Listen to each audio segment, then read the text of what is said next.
Here we are. We're back. Tim, Amy, Matt Macri. Off topic with Tim and Matt, where we always go. Off topic. Okay.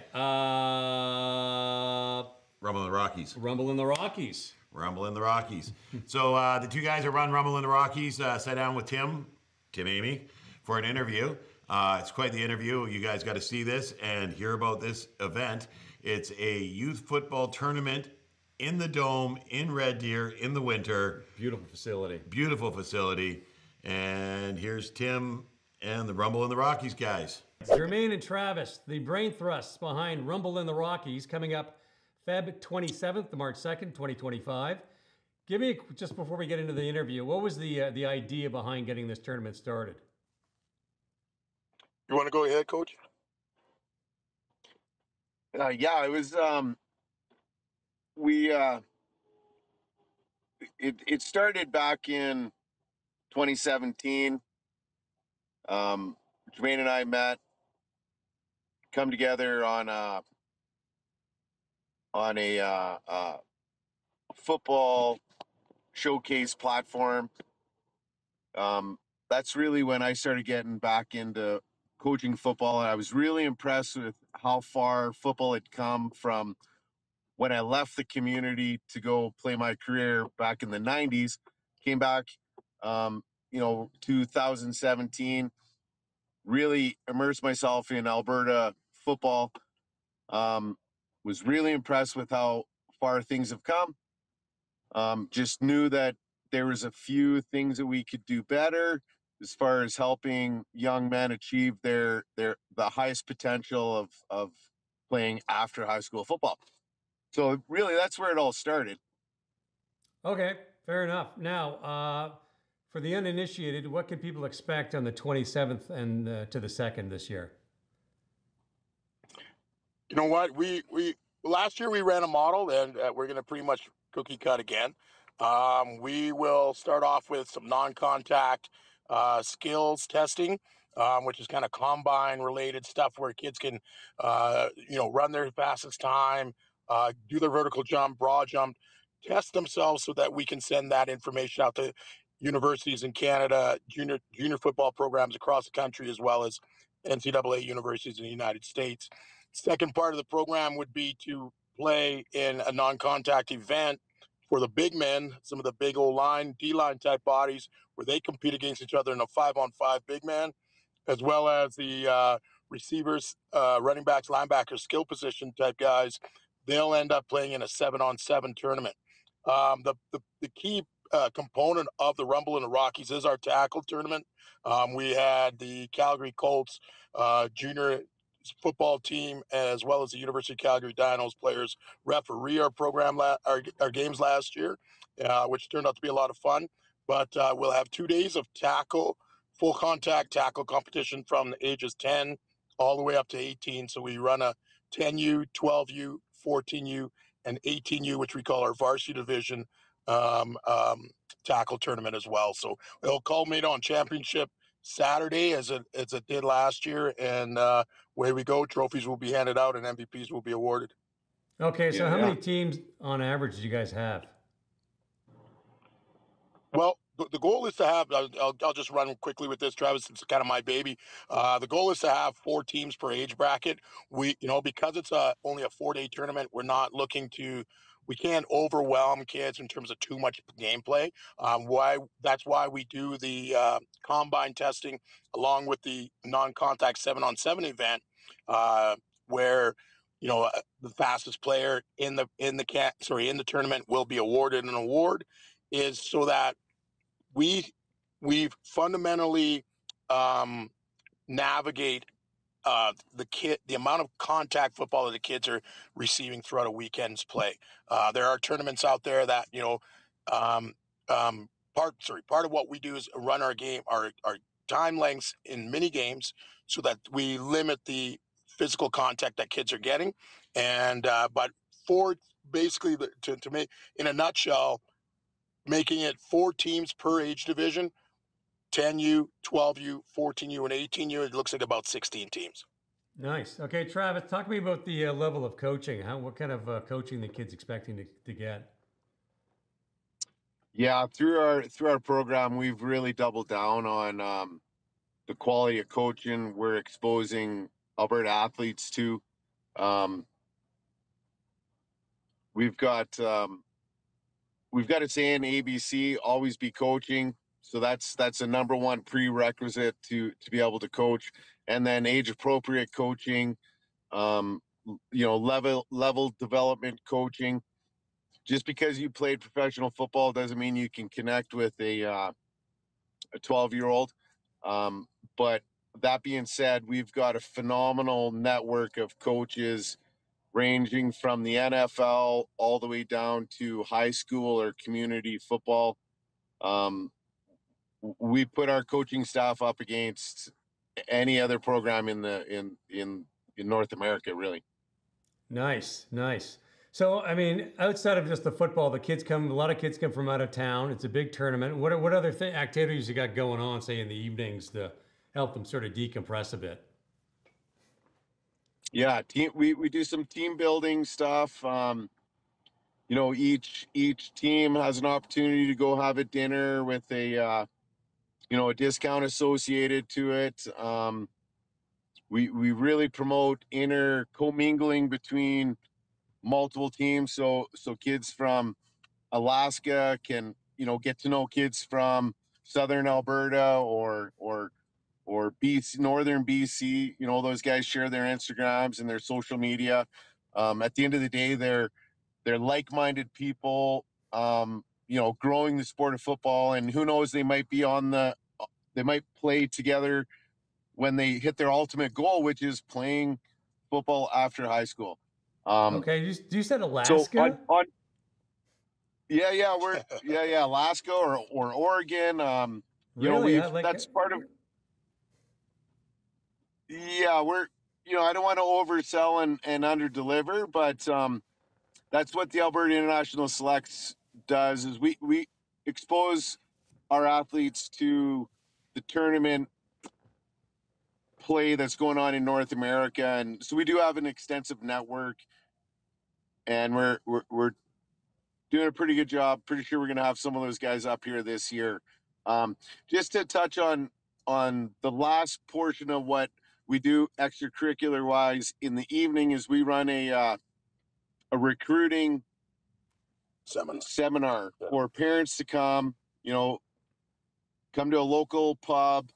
We share a meal. We bring in some high-end programs. Last year we had the University of Calgary Dinos, the Prince George Kodiaks come in. We had a gentleman from down in the Pacific Northwest.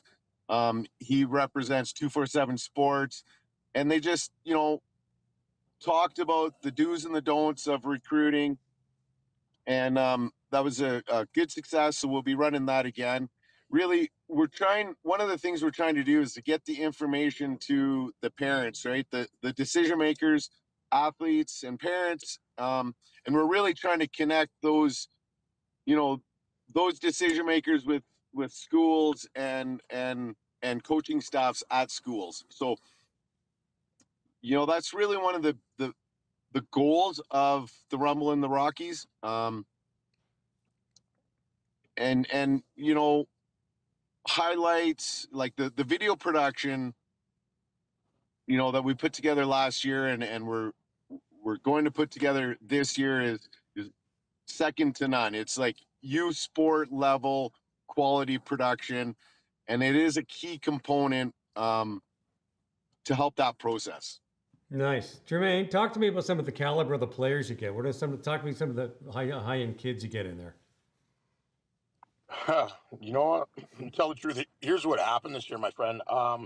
We ended up having a couple of our players receive Division I NCAA scholarships. Just recently, a gentleman out of Brooks, Alberta, by the name of Bull. He's a defensive end, 6'5", 230 pounds. Worked in our program. His mom drove him every weekend to our Red Deer workout sessions, training and development sessions. And he ended up getting 2 offers, one from Cal State Berkeley, the other from Boise State. He recently just accepted the Boise State offer, and that's a homegrown kid right here in Alberta that's receiving opportunities, because Travis and I drive around Alberta and we drive around the U.S. in order to help these guys out. We pack kids in an RV. We take kids down on buses, to be able to put them in front of top-notch players. Couple key names. We have a young kid coming out at the 14U age division, Devani Brown. He's probably the best running back at that age group in the country. There's a receiver, a couple receivers in our program, Blake Schaefer and Kingston Friedman, who are two of Alberta's best quarterbacks. Quarterbacks are second to none. A player by the name of James Comstock, as well as Zach Wedge. A lot of players. Like just this last year, like I said, it's probably been our best year. I think we placed 90% of all players looking to play post high school in an opportunity to play post secondary. Part of that is mine and Travis's background, where we're both passionate about junior football, the Canadian Junior Football League, and so if your journey takes you to Canadian Junior Football, we'll help you with that opportunity as a parent and as a young man. If your journey takes you a little bit higher and you're going to play Canadian youth sport, Canadian University, we'll help you there. But there are those special kids that honestly deserve. And what we're really passionate about is, I played NCAA Division I football, is making sure that Canadians aren't selling themselves short. We're good enough to play and challenge the best of the best, but you got to work for it. And that's why we run our program. Amazing. Boise State and Cal Berkeley. Jeez, that's incredible, eh? You bet. Very, very nice. Anything else you guys want to talk about? I mean, I can't say enough about last year's production. Wayne and Ned, they put together a top-notch team that came in, and the video that lives on past the first annual Rumble in the Rockies speaks for itself. I seen a few clips have made their way to TSN, and it's aired on CanWest TV, so it's in every youth sport in the CanWest inbox. There's just a ton of value, a ton of people. I mean, Jermaine and I are here, because we're the face, but it doesn't work without community buy-in and a ton of volunteers and a ton of people that believe in what we're doing. So I'd like to say thank you to them if Absolutely this is an opportunity. Yeah. And just to add to that, what Coach Travis was just discussing, one of our really bright and upcoming stars is a young man by the name of Bear Moss. He's a 12-year-old quarterback. His dad and mother are passionate about what we're doing in the program. You guys, when Travis referred to that clip making it to TSN, TSN grabbed a clip right off the broadcast and posted it, because Bear Moss, not only was he a quarterback, but he was a receiver. So, Coach Jason there, head coach of the Montreal Alouettes, had, his son is just, walking quickly in his footsteps. And, we're just super pleased with how this has gone over the last 4 years. Nice. Now, if parents want to get their kids involved, they're going to want to get them registered, or coaches that are listening in, like where do they go? Yeah, we're on social media, all forms of social media. Alberta International Selects on Facebook, Instagram, Twitter. Jermaine Brown, same platforms, and Travis Hertz. We have a website, albertainternationalselectsfootball.com. Our phone numbers are out there. We've got any option you choose to communicate in, that's an option. So yeah, and just to touch base on that too, like Travis said, social media, Alberta International Selects. If they do have a question and they just want to reach out directly to our admin@aisfootball.ca, and any questions or any opportunities that are available to kids, we will reach out to them. Just leave their phone number and a quick message, and we will get in touch with them. Nice. Very nice. Thank you very much for your time, guys. Good luck. Congratulations on an awesome tournament. and we'll see you in 2025. Yes, I sir. appreciate you. Appreciate it, gentlemen. Thank you so much. You're welcome. Thank you very much, guys. What a great interview. What a great tournament. Yes, it looks like a lot of fun. The kids is. are having a great time there. It's really, really exciting. Football in February because not everybody wants to curl and play hockey, right? So there you go. All right. Now we turn to Major League Baseball. There's some exciting news in Major League Baseball, but it was Bittersweet. Bittersweet because this week, right before the World Series started, we lost a legend in Dodger baseball lore, Fernando Valenzuela. You're the Dodger fan. I'm going to throw to you and let you sort of handle this. El Toro came in 1981. Came in as a rookie in 1981, won Rookie of the Year, Cy Young. He started in 1980 in the bullpen. He did, yeah. But 81, he came in, he won Rookie of the Year, he won the Cy Young, won Silver Slugger. Yep, Silver Slugger that year. 8-0 in his first 8 starts. And helped win the World Series for the Dodgers. Now, he wasn't supposed to start opening day. The regular pitcher was supposed to start. He got hurt or something. Yeah. So Tommy Lasorda goes to this guy, and he was an unknown. See, this is the interesting thing about the story. In this day and age, with the internet, with advanced scouting, everybody knows they got drones over, Dominican Republic finding kids, right? Yeah. So the LA Dodgers had a legendary scout, and what the hell was his name? With the Panama hat and the cigars. And he would sit behind home plate every single home game with the speed gun, and this is what he did. And he was legendary scout with LA Dodgers.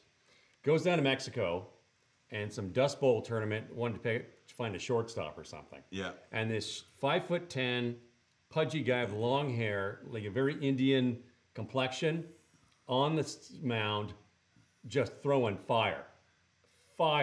And he's like, in minutes, forgot all about the shortstop and is like finding the payphone because it's 1979. Yeah. And it says, look, I got a pitcher here. Like, we're signing this guy. Yeah. So they sign him for $120,000, and he goes to 1 year in the minors. They work on his screwball, which is kind of like a reverse, you know this better than I do, reverse curve, right? Yeah. Left-hander, so it breaks away from the plate, comes up as and the bullpen, and then legend has it, regular starter goes down, Tommy Lasorda goes to Fernando Valenzuela, and the rest is history. I mean, he was just lights out from day one. And it was funny because you get to 88, where the Dodgers are back in the World Series again. Yeah. And he was a key reason that they won that World Series as well. He was off the roster. His career was winding down by that. Did he pitch? He was down. He was towards the end. I think he did pitch, but I think he might have even come out of the bullpen there. Yeah, okay. But he was, when he was up on the mound, because I remember watching in '88. Okay. Yeah, because I mean, like I was huge into baseball at that time, right? Yeah. And just on the edge of your seat watching him throw that ball. Yeah. Like he came in, and it was funny because that series there was two aging superstars. You got Fernando, and then you've got Kirk Gibson, who's got no knees left. His last no hair, no knees. Yeah. And and then he hit that grand slam or the home walk run off in Game 1 against Dennis Eckersley. Oh yeah. Yeah, and you got Fernando out there throwing fire. Yeah. And he's on his way to the retirement home. Never made it to the retirement home. Made it to the Dodgers broadcast booth. Yeah, Did the Latin Spanish, American, the Latin America Spanish broadcast for 20 years. Yeah. He was up there doing that. But the thing about Fernando is people don't realize. When you look at Dodger fans today, like you watch the game coming out, tonight? Yeah, game tonight. 2. They'll pan the crowd, and you'll see a plural crowd. So you'll see Hispanic, Black, Latino, white, whatever. So Dodger history: Branch Rickey's in Brooklyn. Ebbets Field is a dump. He wants to build a new field. City doesn't give him the rights to the land, whatever the story is. He goes to L.A. and he buys up what was called Chavez Ravine. Right. And it's it's a ravine near downtown L.A. or something. Hollywood. Near Hollywood, right? Yeah. The problem was people lived in houses in Chavez Ravine. Now, they weren't like nice houses. They're kind of shanties a bit. But everybody who lived there happened to be Hispanic. Yes. Well, Branch Rickey in 1960 whatever isn't the most sensitive guy in the world, despite signing Jackie Robinson. So he buys this land, and they evict all these people out of their homes. Okay, they actually got evicted prior to the Dodgers buying the land. So what had happened there is that they were going to pull everybody out of there and build low-income housing. Oh, okay. So the government evicted everybody out of Chavez Ravine. Right. And I think it was the mayor that was in at the time or whoever but it was the government ripped everybody out of there. Yeah. Then they had an election, and a new government came in and killed the plan. Right. Okay. So it was sitting empty. And then Branch Rickey came along. Bought it for pennies on the dollar for what it was worth because they had already evicted everybody. Yeah. So when we talked about this in one of our earlier podcasts, and you talked about Chavez Ravine, I'm like, I don't remember the Dodgers doing that. Yeah. And so I went back and I read the history on it, and it was actually the government there that took everybody out of there because they were going to actually turn it into low-income housing. Right. It was kind of a little bit of a shame. They were little shacks. Yeah, they were. And it was, no one owned the land. Yeah. It was really, like a city-owned property that they just went and built shacks on. Yeah. So, they were squatting there. It was, but they didn't have anywhere else to go. It was, it was in a time where LA was expanding rapidly because of the movie industry there. Right. That they needed space, but they needed housing for the low-income workers. Yeah. That pretty much ran the movie industry. All the carpenters and the runners and the chauffeurs and the low-paying jobs. I mean, when you look at a movie budget, it's a $21 million budget. $20 million goes to Tom Cruise, $1 million goes to the 7,000 other people that run the show, right? All right. So getting back to Fernando Valenzuela, what happened was with that, so the people get evicted, along comes Branch Rickey, he builds Dodger Stadium, and the Hispanic community did not like the Dodgers because of this. Yes. Yeah. Right? All of a sudden, this 20-year-old Spanish kid comes up from Mexico, grow up in Mexico, can barely speak English, and Fernando Mania takes off. Yeah. And the Hispanic community in LA and Southern California went crazy. Yep. And he's trying to get out of his car to go to the games, and there's thousands of people mugging him, and he's kind of freaking out. He's got his suit on with the wide collar and his little crucifix gold chain. He's looking around he came from, where they show where he grew up. It was in some small town. We're talking 500 people. It was the middle of nowhere. And the crazy thing about this is, in this day and age, kids are coached up the wazoo. Yeah. You've got the internet, you've got YouTube, you've got online courses, you got coaches with, $1,500 bats, $200 gloves, $500. And there's back then, he was playing on his own as a kid. He played soccer and baseball, and he just sort of developed his skills a large part on his own. Oh, yeah. He wasn't really coached that much. I mean, I'm sure there was a bit of coaching, but not in today's standards. When he first came here, I mean, you talk about that screwball that he throws. He didn't have that then. No. I guess he did, but it was his version of the curve. Yeah. Right? He didn't have a proper curve. No. He developed that later. The slider, he developed that later. Yeah. He had the four-seam fastball and the screwball. Mm-hmm. And that was it when he came here. Everything he developed later in life, he was a two-pitch guy. Yeah. Right? And they knew that he was a two-pitch guy. But they had the foundation was there. Right? But the problem was he could hit every corner of the plate with his fastball. Yeah. And the screwball just made you look stupid. Yeah. He laughed when he threw that. But it was so amazing. But the other thing that Fernando Valenzuela did is he opened the floodgate. Yeah. The minute that he got out there and pitched, every team in the majors had a scout heading to Mexico, heading to South America, heading into Dominican. Yeah.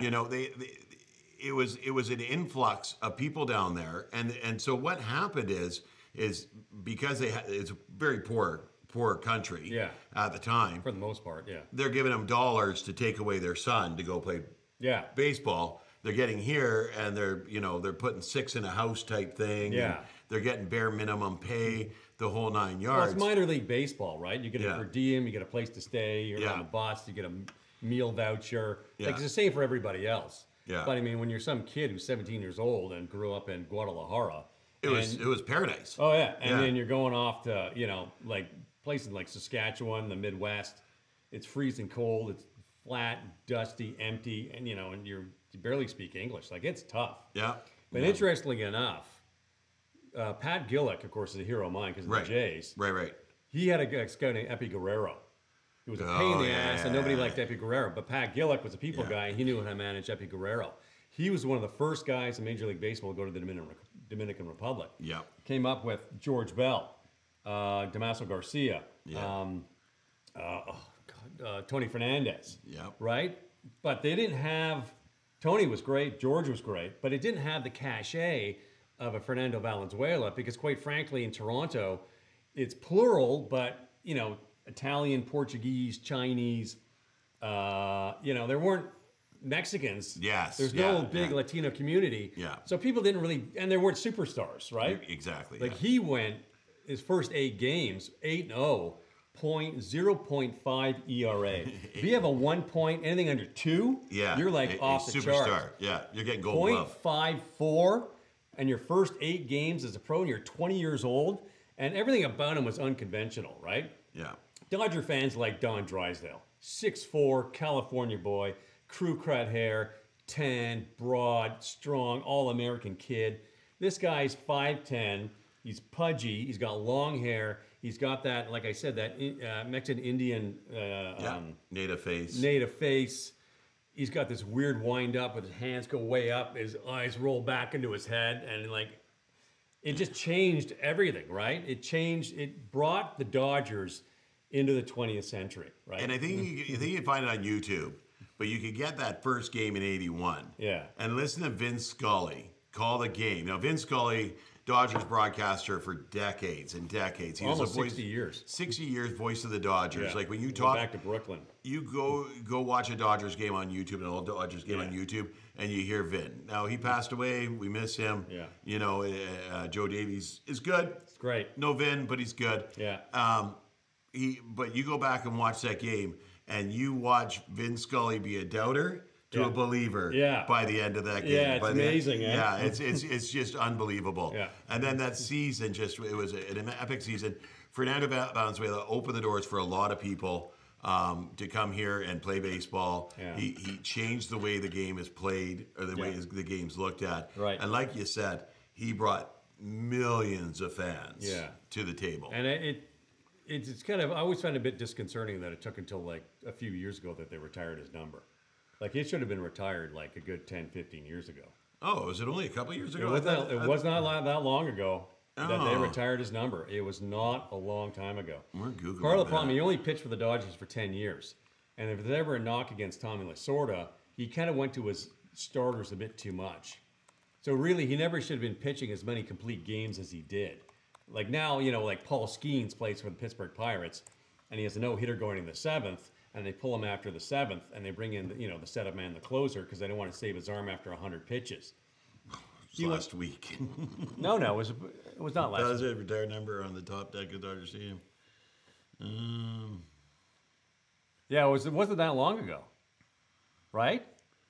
He's not in the Hall of Fame. No. That's, Yeah, he's not in the Hall of Fame, but he should be in the Dodger Hall of Fame because, I mean, he changed the franchise. Yeah. I mean, they got that 120 grand back in the first week in ticket sales alone. Yeah. And forget about jersey sales, right?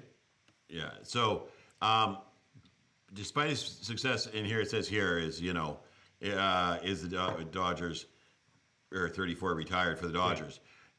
Why did it take so long? Despite his success and impact in the community, the Dodgers hadn't officially retired Valenzuela's jersey because of their policy to retire only the numbers of players who got inducted into the Baseball Hall of Fame in Cooperstown. Yeah, okay. And I mean,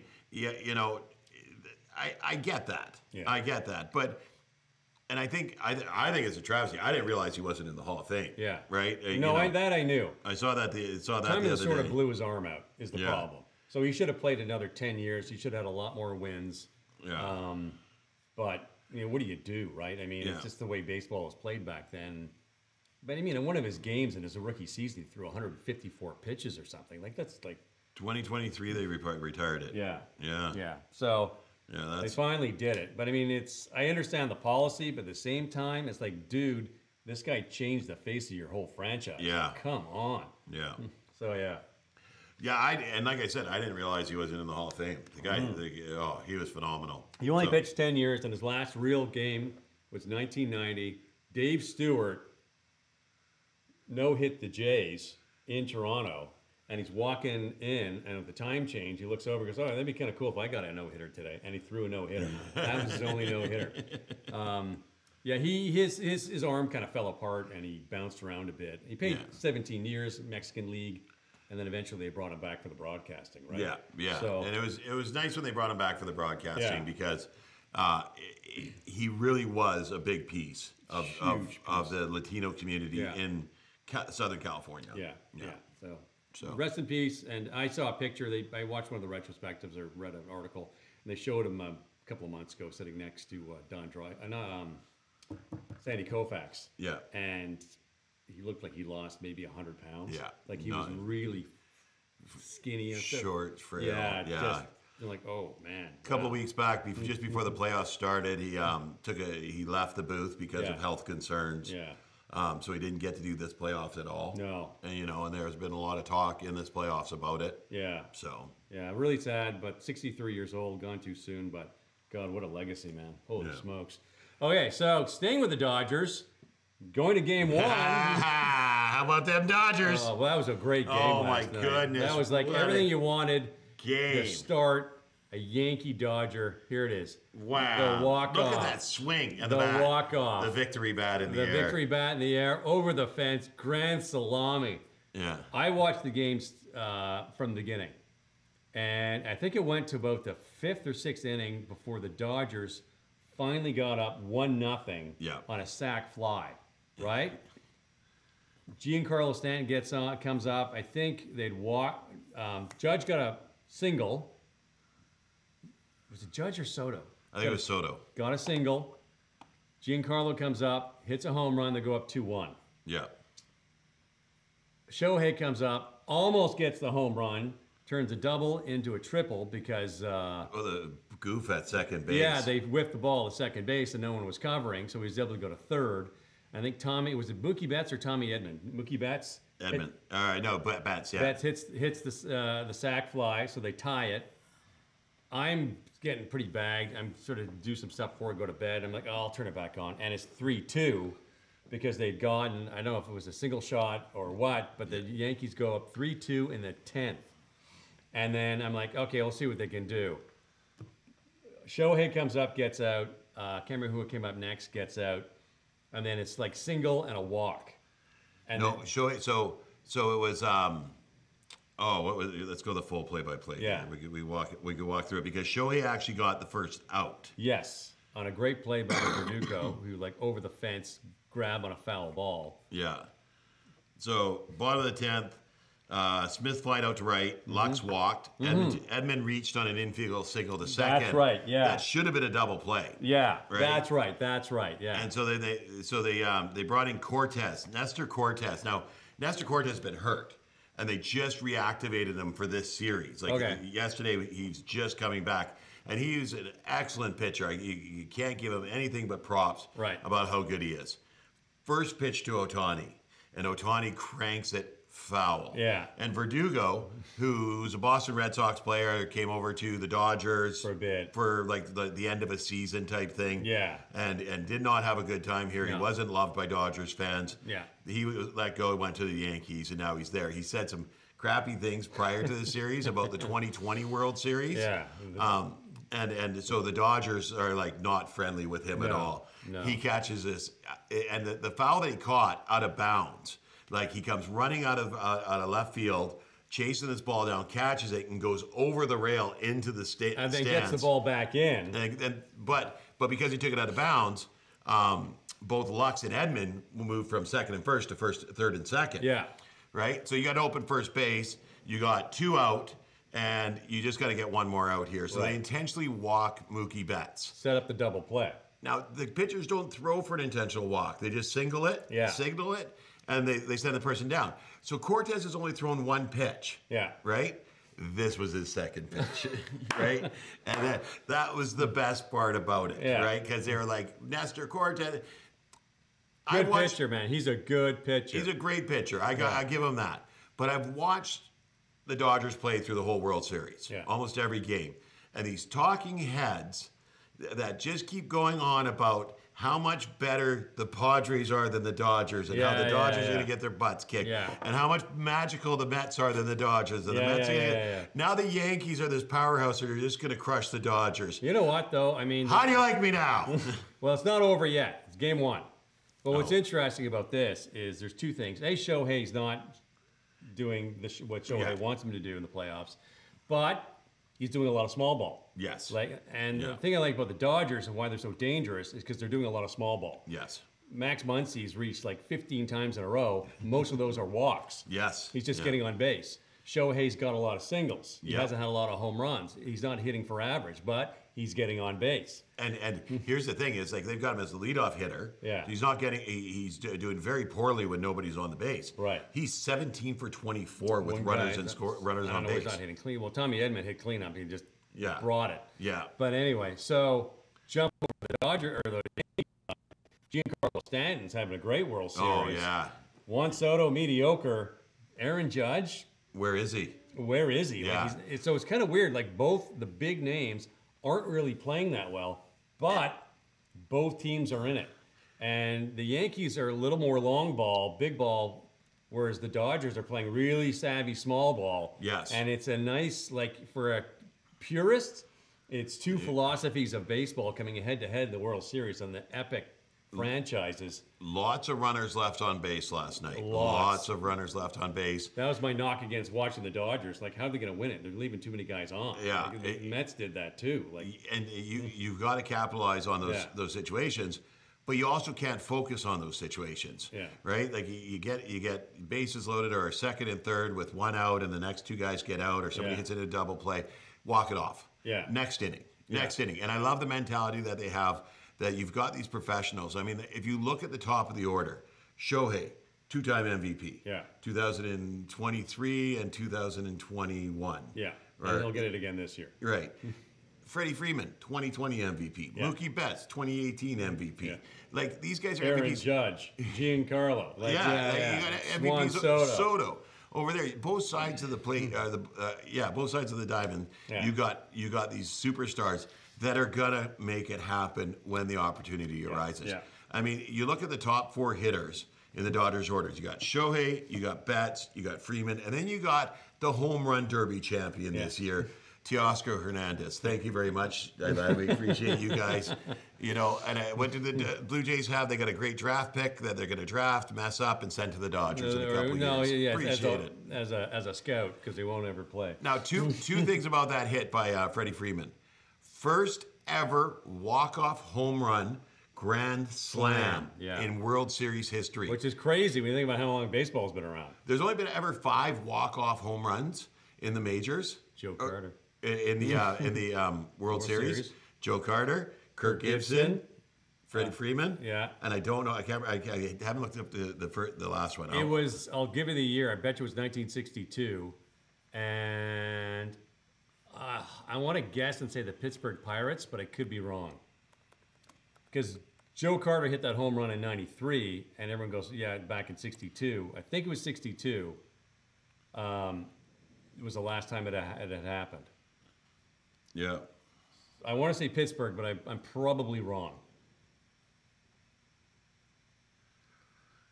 Oh, there's that one. As good as it gets. You can't just Google walk-off World Series home runs. Walk-off home run. World Series walk-off. Let's try Google, not Firefox, which is just letting you down, despite all its problems. World Series Okay, so walk-off home runs. No, this has only been 3. That's not true. There's 4. I know there's 4. Kirk Gibson, Freddie Freeman, Joe Carter, and there's another guy. I know it. I know there's another guy. Nestor Cortez, Grand Slam World Series history. No, that's the pitcher. I know it. I'm positive. I am positive. Yeah, there's more than that. There's more than that. We'll have to figure it out. We're going to come back next week or a week after. We're going to figure it out. Because I know when Joe Carter hit that home run, people are saying it hadn't happened since the 60s or whatever. Yeah. I know that for a fact. So. Yeah. Well, no, because it would have happened in '88 against Gibson. To win the series. Oh, to win the series. To win the series. So I'm positive there's 4. Now, so that's an interesting stat and fact. Yeah. But I want to show you a picture here. Because exactly 1 month prior, can we throw this picture up there on the screen? That's Freddie Freeman. Yeah. Look at that foot. Look at the ankle. Look at the ankle. Ow. So exactly 1 month prior that happened. Yeah. And he has been nursing it and fighting it all along. And there was actually talk up until yesterday morning of leaving him off the roster. Yeah. He hasn't been hitting well. He can't step into the pitch as well as he usually does because his ankle, he's got a high ankle sprain going on, right? I mean, it made my wife gag when I showed her that picture last night.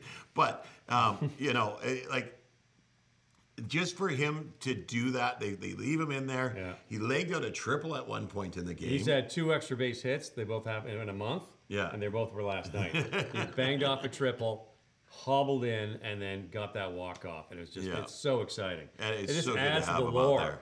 And Major League Baseball has been sucking attendance-wise forever. Yeah. Last year was Houston against Texas. Nobody watched. Yeah. Nobody cared. Yeah. This has got the makings of like worldwide audience with Shohei especially, right? Well, they're clipping the bars in Japan. Yeah. And showing how packed they were watching this at when they played the Padres, the 7.9 million Americans watched the Padres Dodgers. 12.8 Japanese watched. That's why they signed Japanese players. They're selling the apparel sales, like the billion they're paying them. Oh. Like they're making half that back in apparel sales alone. And then you have to go pay-per-view, and they get extra ratings, and it makes you're selling Japanese commercials, and like it's a business, man. Don't kid yourself. The stat that I saw was a $700 million contract to Shohei Ohtani. Yeah.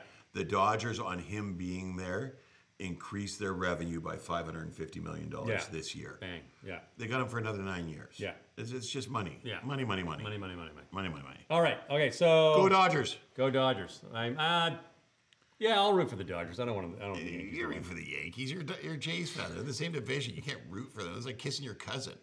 Like, seriously, that's gross. Just root for the Yankees is gross. All right. Okay, so what do you want to go? NFL now? Let's go NFL. Okay. Big things happen in the NFL. What a season so far. It's been great. Lamar Jackson, oh my God, he's just playing lights out.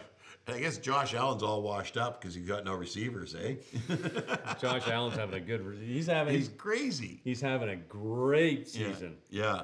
So I mean, and the one that just keeps blowing you away is those Chiefs can't lose.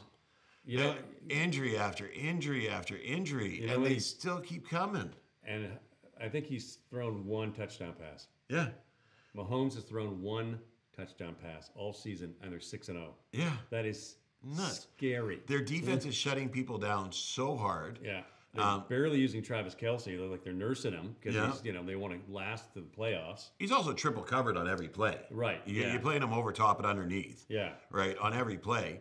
They're getting the ball down the field. Yeah. They brought back Kareem Hunt, who years ago video surfaced of him hitting a woman. Yeah. And they sent him out of town right away. Yeah. And he did his suspension and he did the courses and showed remorse and made up with the woman. They're married now. You hope. He made a mistake. Yeah. And it's inexcusable, but it was you got to know better. Yeah. Just in life, you got to know better. That's not okay. Yeah. Right? Keep your hands to yourself. Yeah. Man, woman, just keep your hands to yourself.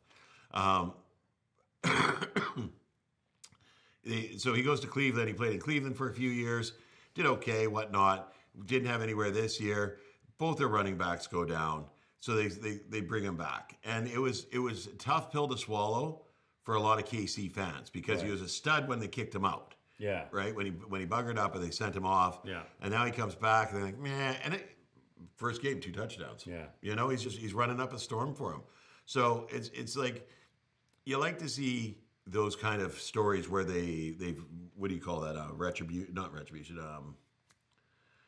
Paid their penance? Yeah, they paid their penance. They made right what they did wrong. Yeah. Make a mistake in life, have a second chance. Held accountable. Yeah. Own the thing. Yeah. From top to bottom, he owned it, right? Yeah. So I mean, it doesn't excuse what he did, right? But what he's done since then has been what's given him a second chance. Right. Everybody deserves a second chance in life. I think so. Third, fourth, no, not so much. But second chances, everybody can make a mistake. And I know you haven't watched Ted Lasso, but I really like it. And I said, I watched a few seasons. I don't have Apple TV, so I watched it when I was out of town or whatever. One of the things that he says there is he goes, I hope when it's all said and done, we are not judged by our worst moment in life. Yeah. You know? You are, in many cases. In many cases. You are. So if you keep doing the same thing, yeah, right, then yes, you're going to be judged by that. Right. But if you make a mistake and then you atone for it, yeah. So anyway. they bring him back. Yeah, I've digressed. Like we went way off topic on that one, right?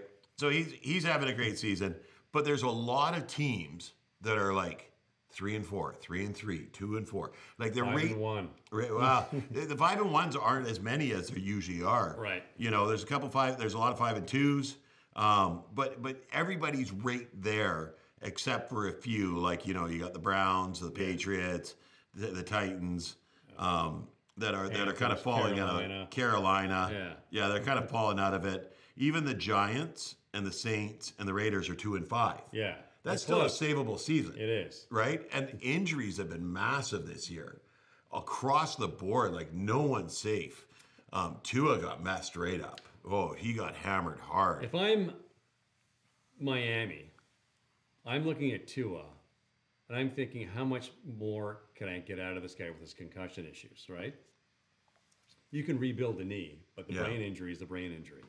So I'm looking over at the Panthers, which are a dumpster fire, and I'm thinking, in terms of draft picks, what would I have to do to get Bryce Young?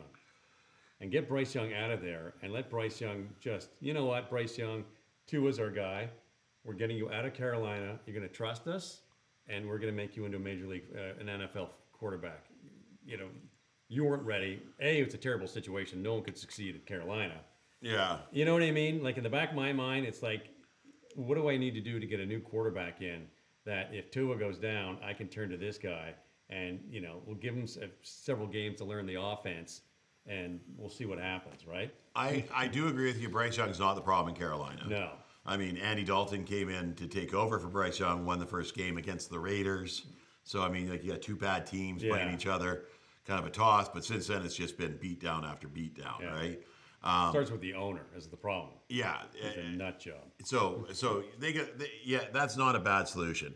If I'm the head coach of the Dolphins, right? Yeah. I'm putting a shot collar on Tua, and if he starts to run with that ball, I'm zapping him, let him fall to the ground, right? Just stop that.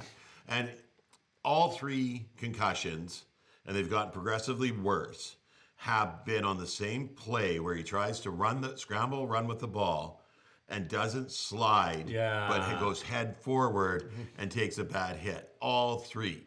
He's got to stop doing that. Yeah. Right? And that's the huge thing with him. I don't think like replace him as quarterback because he's so skilled, making him more aware is what's going to happen here. But in the back of your mind, though, how many more concussions can this guy take? You know what? Like, you're dealing with a brain injury. Yeah. Like CTE, do you want to be able to recognize his kids 5 years from now? And do you want him to have, like, crazy violent episodes because the brain's scrambled? Like, he may not ever have another one, right? And so the option was for him to retire was on the table. Yeah. Everybody was talking about it. It was a very serious thought for everybody, his family, him, the team. It was a very serious thought. He's gone through the doctors, the neurologists. He's done all the tests. He's done the rest. He's been out for over a month now, month and a half now, and they're going to ease him back in. I think this weekend he may come back to play. Okay. I think this is the weekend he's coming back to play. Right? And they're going to bring him in there, and they're going to let him run some plays. Offense come off the field. He'll talk to the neurologist. He'll talk to the doctor, see how he feels. Is he lightheaded? Right? And there's an article today on ESPN about how they're really using kid gloves with bringing him back onto the field. Because, you want to win. Yeah, you want to be competitive. But you need him healthy. He's the franchise. He's your quarterback. But as a human being, you want him to be okay. Yeah, we know a lot about post-concussion syndrome, CTE, that kind of stuff. Yeah. And it's not funny. I mean, guys die in their 50s. Like, it's... Yeah. They Junior Seau committed suicide. Yeah. They did. And one of his last requests was to get his brain looked at. Yeah. And so they could understand. And he had CTE, suffered depression, drove his car off a cliff and survived. right? Finally committed suicide with a shotgun because it was just too much, right? And your brain's going, and when your brain gets scrambled, and I mean, bad things happen. Like, I really like, I was sitting there watching some football this year, and a couple people that I was with complained that they stopped the game and pulled the player off. Yeah. Right? They stopped the game, pulled the player off, and they had to go in the blue tent and see the neurologist and everything, and ended up being out of the game. And they're like, oh, just let the guys play, back in the day. No. What we know now, we can't go back in the day. No. Right? It's like we're going horse and buggy instead of driving cars. Yeah. Like why? Why? We know now that this causes damage to these people later in life. Yeah, they get paid millions of dollars today to sacrifice their body. Yeah. Right? But that doesn't mean we can't give them the best prevention possible. Yeah. And so they got there's an obligation to look at their person. Yeah. And that's before, during, and after their careers. And nobody's got a choice. Yeah. When that third-party spotter calls down and says, number 53. In the tent. Yeah. Game stops. Yeah. Coaches can't complain. Nobody can protest. There's no red flags. Yeah. That number 53 comes off, goes in the tent. Yeah. And even the players know it. And they're like, okay. And off they go. Right? It sucks. Like, players want to play, but it's like, you know what? You don't get that choice. I'm going to tell you as a neurologist, a brain expert. Yeah. What I'm looking at, I watched Baltimore play the other day on the Thursday night game. Yeah. What's missing in Baltimore to take them to right through to the promised land? Because Lamar Jackson, that team, they're Derrick Henry. They're so good. It's so exciting to watch. And you got to love the Chiefs. The Bills ran into this with their 4 straight Super Bowls. Yeah. But the 4th Super Bowl, they're leading going into the halftime, and they were mentally and physically exhausted. And Steve Tasker explained it. He goes, over 4 years, we played almost 100 football games. Yeah. Doing preseason all the way to the NFL. You don't realize, there was nothing left. Mahomes seems to have a fountain of youth. He's not the only guy on the team. Is there a chance they could lose? Even the Patriots lost Super Bowls. Yeah. If this could be the year. I'm wondering I can't even remember. Could Baltimore meet KC in the Super Bowls? Or no, they get a conference championship. They would be in the AFC championship. Yeah. So that would be a really good matchup. It would, and the Bills. I think last year KC beat Baltimore in the semifinals of the AFC semifinals. Probably, yeah. And then the Bills met them in the AFC finals.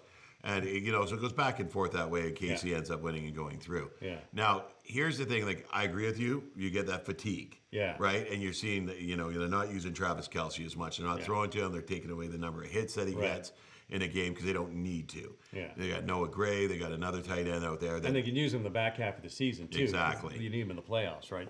But keep them healthier now. Right. Right. They're managing it well. Yeah. Right.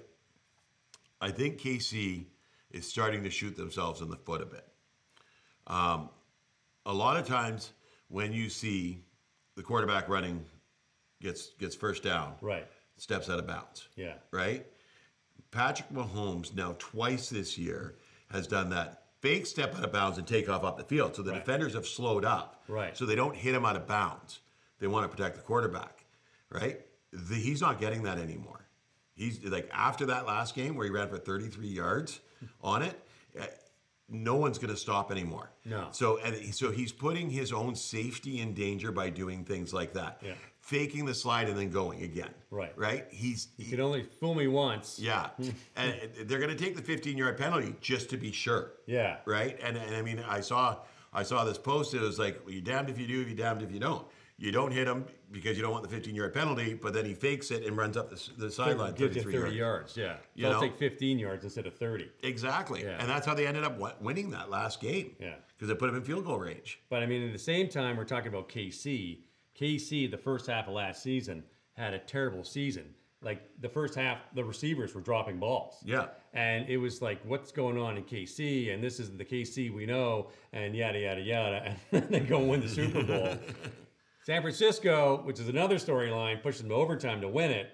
Yeah. But they still won it. And San Francisco, I don't know what's going on there. Injuries are one thing, but their mentality and their sharpness just isn't the same this season. They're flat.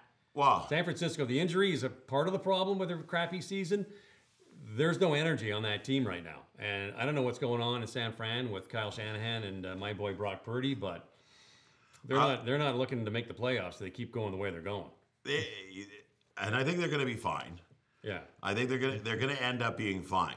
The biggest problem that they have is injuries. Yeah. I mean, CMC hasn't played a snap this year. CMC really is the leader on that offense. 100%. Brock Purdy, yes, but CMC, he is, when he's on that field, they're a different team. You have to watch him. Yeah. Like you have to account for him. Jordan Mason is filling in as running back and doing a great job. Yeah, but he's not the leader. But they can cover Debo, they can cover Kittle, they can cover Ayuk. Now Ayuk sat out all preseason, all off. He's gone now. He blew his ACL. Optional team activities, the OTAs, preseason, came back, and he comes in and starts playing week 1, and his ACL's gone. Yeah. Right? And he was off, his routes were off, his timing was off, Yeah. his conditioning was off because he sat out. Yeah. Right? Yeah, you can work out, but you need those snaps in preseason. You need those reps. You need to be working with your team. Yeah. Right?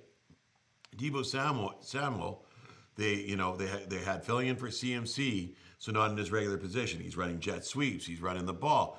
And then comes out last week, plays 4 snaps, and he's like, I can't breathe. They get him to the hospital. He's got pneumonia. Oh. Right? George Kittle is now getting all the balls because Juwan Jennings went out. He's out for a good stretch. Yeah. So Kittle's getting all the balls, and he gets rolled up on his ankle. Yeah. Right? So, I mean, like, they're not catching a break. They're staying in games because their defense is still solid. Right. Right? Everybody's going to come back to they play this week, and I think it's a pretty easy game that they have this week. I mean, you don't want to call any game in the NFL easy, but Yeah. it's a winnable game that they have this week. They've won the games they have to win against the weaker teams. Yeah.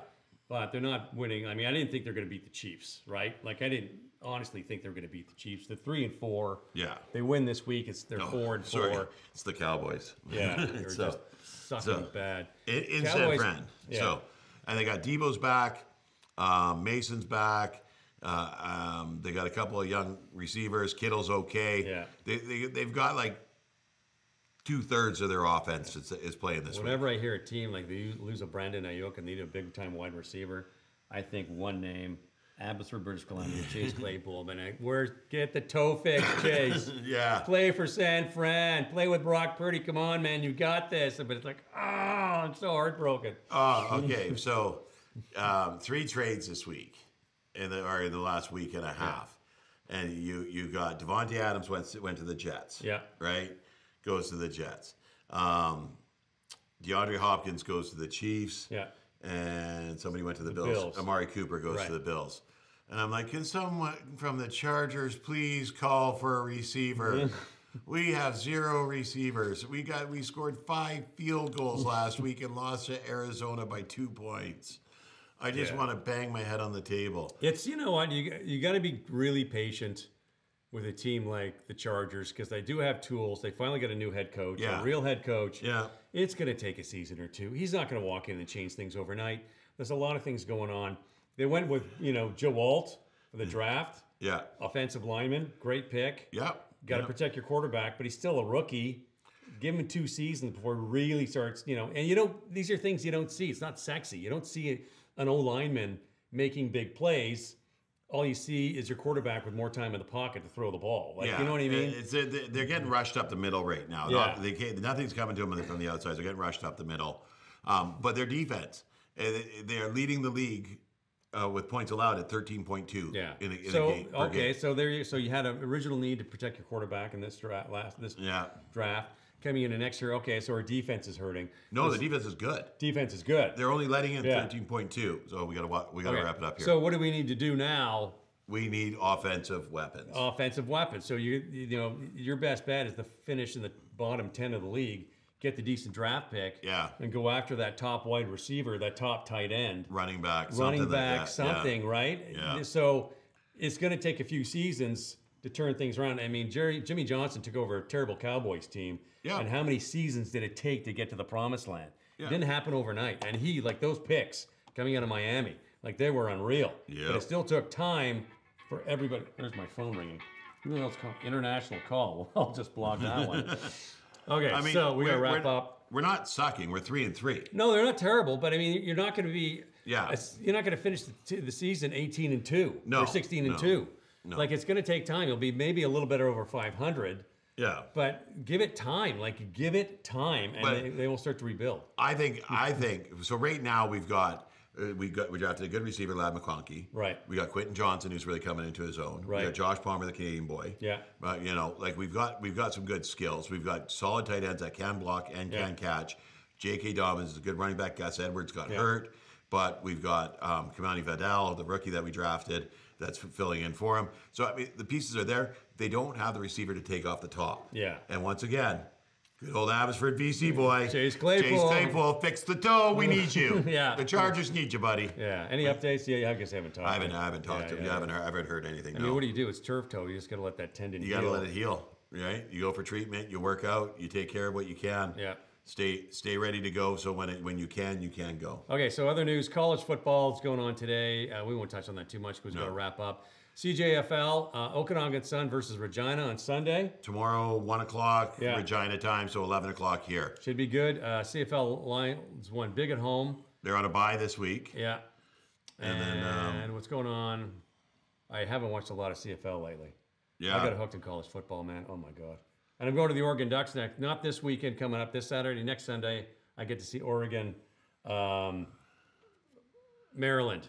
Yeah, nice. That should be a good game. My first ever U.S. college football game. I'm so excited. I can't wait. I'm so stoked. So, yeah. Yeah. Okay. Anything else you want to talk about? Hockey? I think that's about it. I think it. Hockey's just getting started. Yeah. I mean, it is what you expect at the beginning of the season. Don't worry about it in February. 82 games. Yeah. I'm up in the top 3 in my hockey pool, but I just noticed that because we get an daily email, and I kind of just look at the top. Okay, thanks. Click. Delete. Nothing happens. I don't start following it until March. Yeah. See where I am in March. If I'm in the basement, I forget about it. Right. But at the top, I start paying attention. But because it's such a long season. Baseball's the same way. Someone said to me, "Do you ever do fantasy football or fantasy baseball?" Yeah. And I said, "I did it 1 year." But it's 162 games, and you got to change pitchers every game. You can't just set it and forget it. Yeah. You're like pulling people out every game, putting people in. I don't have that kind of attention span. No. I watched the 30 for 30 on the great documentaries on fantasy baseball. And one thing I never realized, those guys invented a stat, which is WAR, wins against replacement. Yes. And it was a game. They started in a bar in Long Island somewhere, and they created this stat. And there's a big talk that these guys should be in the Hall of Fame, like in the builder category. Yeah, the builder category. They created a huge buzz. And the irony is, the guy that started has never won it. He's never won it. One guy goes, "You know what? That's like Hugh Hefner never getting laid. Like it's too weird." Yeah. Well, I started probably 8 years ago the hockey pool for my work. Yeah. And I've never won it. Yeah. Right. They always give you a hard time about you can put it, you can change your picks at any time. I don't. I'm very honest about it, right? And I've never actually won it. Yeah. And they always give me a hard time as the administrator of it. This year, I was riding first up until this past couple of days. I kind of dropped second, third-ish thing, right? And they're like, "Oh, you're stacking it this year." No, I'm just getting lucky this year. Getting lucky. That's all it is. You can pontificate. All right, so that's it for us.